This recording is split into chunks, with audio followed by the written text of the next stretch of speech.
আমরা কিছু পার্টিকুলার মানুষে এই সংগঠনটা এতদিন এটি রাখছে।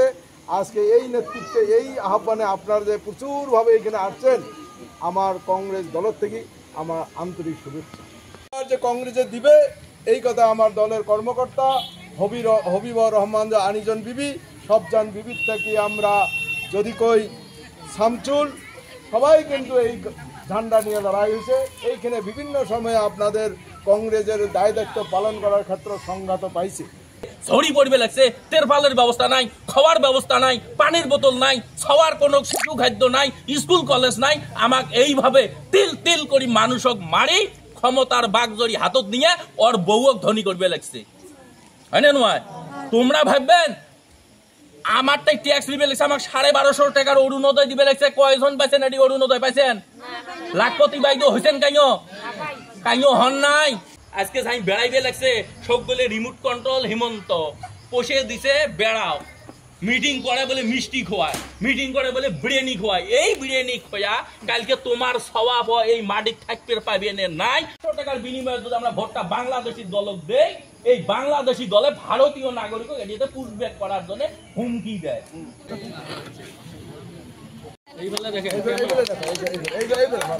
এইফালে চাওক, ধুনীয়াকে ফটো ধুনীয়াকে হাঁহি দিয়ক।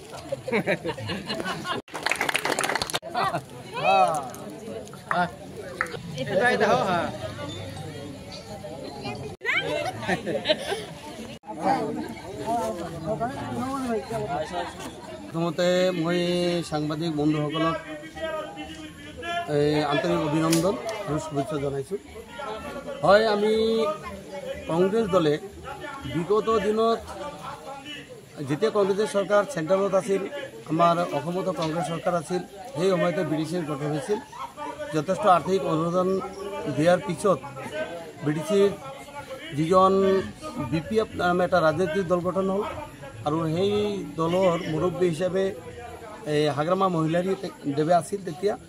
আৰু তেতিয়া আমাৰ এই অঞ্চলৰ সাৰ্বজনীন উন্নতি কৰাৰ কাৰণে যথেষ্ট আৰ্থিক অনুদান দিয়া হৈছিল। তেতিয়া আমি দলৰ আমাৰ কংগ্ৰেছ দল ইচ্ছা কৰিলে আমাৰ কংগ্ৰেছ দলৰ ভেটি ইয়াতে আমি মজবুত কৰিব পাৰিলোঁ হয়। কিন্তু আমাৰ কংগ্ৰেছ দলে আমাৰ দলৰ কথা চিন্তা নকৰি BTC অঞ্চলৰ সাৰ্বজনীন উন্নতিৰ কথা চিন্তা কৰি আমি ইয়াতে ক্ষমতাৰ হাত জৰি BTCক আমাৰ জনজাতীয় লোকৰ হাতত মানে আমাৰ কংগ্ৰেছ দলৰ হাইকমাণ্ডে দিছিল। কিন্তু পৰৱৰ্তী সময়ত দেখা গ'ল যে এইটো কংগ্ৰেছৰ আজিৰ দিনত আমি যিটো অনুভৱ কৰিছোঁ, 17 বছৰ BPFৰ ৰাজত্ব কালত ইয়াৰ উন্নতি আপোনালোকে চাইছে, সাংবাদিক ভাইসকল আপোনালোকে সব বুজি পাই আছে। ৰাস্তা ঘাট আমাৰ মাইনৰিটি এৰিয়াত কোনো উন্নতি নাই, কোনো চাকৰি বাকৰিৰ ক্ষেত্ৰত কোনো আমাৰ মানুহবিলাকে সুবিধা পোৱা নাই। যাৰ বাবে আমি এতিয়া কংগ্ৰেছ দলে BTC এই অঞ্চলত এই আগন্তুক BTC ইলেকশ্যনত আমি ষ্ট্ৰংভাৱে আমি প্ৰতিদ্বন্দ্বিতা কৰাৰ বাবে আগবাঢ়ি আহিছোঁ।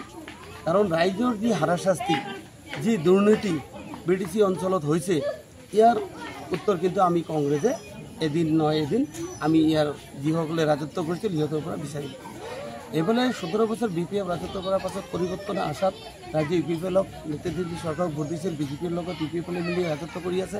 কিন্তু সিহঁতে যি ধৰণৰ আশ্বাস মানুহক দিছিল, পট্টা দিয়াৰ যি আশ্বাস দিছিল, আজি আমাৰ মানুহ কোনো পট্টা পোৱা নাই। যি উন্নতিৰ আশ্বাস দিছিল, ৰাস্তা ঘাটৰ কোনো উন্নতি হোৱা নাই। আমাৰ মানুহৰ সেই আগৰ দৰে BPFৰ নিচিনাই কোনো চাকৰি বাকৰিৰ ক্ষেত্ৰত হোৱা নাই, বেকাৰ সমস্যা দূৰ হোৱা নাই। আমাৰ মানুহ বাছি বাছি মানুহক কিছুমান মানুহক বাছি বাছি সিহঁতে অৰুণোদয় আঁচনি দিছে, বাকী সব ভেগৱনা। আৰু যি আমাৰ এই সমষ্টিৰ খগেইগাঁও সমষ্টিৰ যি মহোদয় আৰু তেখেতৰ যি উদ্ভণ্ডলীয়া জাত পাতৰ যি ৰাজনীতি, এই হিন্দু মুছলমান মিয়াসকলৰ দাদাগিৰি আমাৰ অসমত নচলিব, যি ধৰণৰ তেওঁ বক্তব্য মৰৌৰা ঘটনা দি থাকে, গতিকে এইবিলাকত মানুহ অসন্তুষ্ট আৰু মানুহ খুব ক্ষোভিত হৈ আছে। আৰু ইয়াৰ অল্টাৰনেটিভ হিচাপে এটাই আমাৰ কংগ্ৰেছ দলে জাতপাতৰ ৰাজনীতি নকৰে, আমি জাতপাতত বিশ্বাসী নহয়। আমাৰ কংগ্ৰেছ দলত হিন্দু মুছলমান জৈন খ্ৰীষ্টান আদিবাসী সবকে মিলি এটা ৰাজনৈতিক দল, এইটো ৰাষ্ট্ৰীয় এটা ৰাজনৈতিক দল। এই দলক অল্টাৰনেটিভ হিচাপে ইতিমধ্যেই এই ফকিৰগ্ৰামৰ লগতে BTCৰ 10-12টা সমষ্টিত অলৰেডি আমাৰ পাব্লিকে আমাৰ জনসাধাৰণে এইটো নিৰ্ণয় কৰি লৈছে যে আমাৰ কংগ্ৰেছ দলক আমি জিকাব লাগিব। আৰু এইকেইটা সমষ্টি যে আমাৰ মোটামুটিভাৱে আমাৰ কেণ্ডিডেট যে জিকিব, ফকিৰাগ্ৰাম সমষ্টিত যে কংগ্ৰেছ জিকিব, ভোমা সমষ্টিত কংগ্ৰেছ জিকিব, শ্ৰীৰামপুৰত কংগ্ৰেছ জিকিব। আজি বাওঁখুংগুৰিত আমাৰ কংগ্ৰেছ দলৰ ভেৰি খুব মজবুত। গতিকে ৰাইজে যিহেতু ওলাই আহিছে, মাৰবান্ধি ৰাইজে থিয় হৈছে, এই দুৰ্নীতি অত্যাচাৰ জাত পাতৰ ৰাজনীতি চিৰদিনৰ বাবে বিদায় দিব লাগিব। সেইকাৰণে ৰাইজৰ আহ্বান মৰ্মে আমি ইয়াত আমাৰ বুথ কমিটি সবলীকৰণৰ সভা আয়োজন কৰিছোঁ।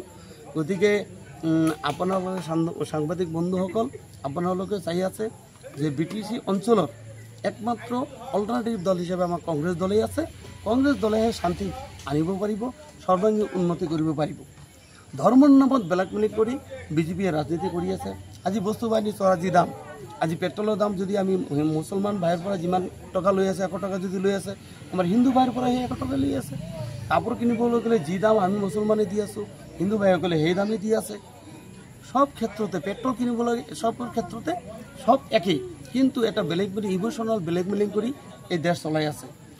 আমাৰ প্ৰধানমন্ত্ৰী মোদীৰ পৰা আৰম্ভ কৰি আমাৰ অসমৰ যিজন মুখ্যমন্ত্ৰী আছে, ইমান জাত পাতৰ ৰাজনীতি কৰা মুখ্যমন্ত্ৰী ভাৰতৰ ইতিহাসত নাই। গতিকে মানুহে এই চৰকাৰৰ পৰা পৰিত্ৰাণ বিচাৰি আছে।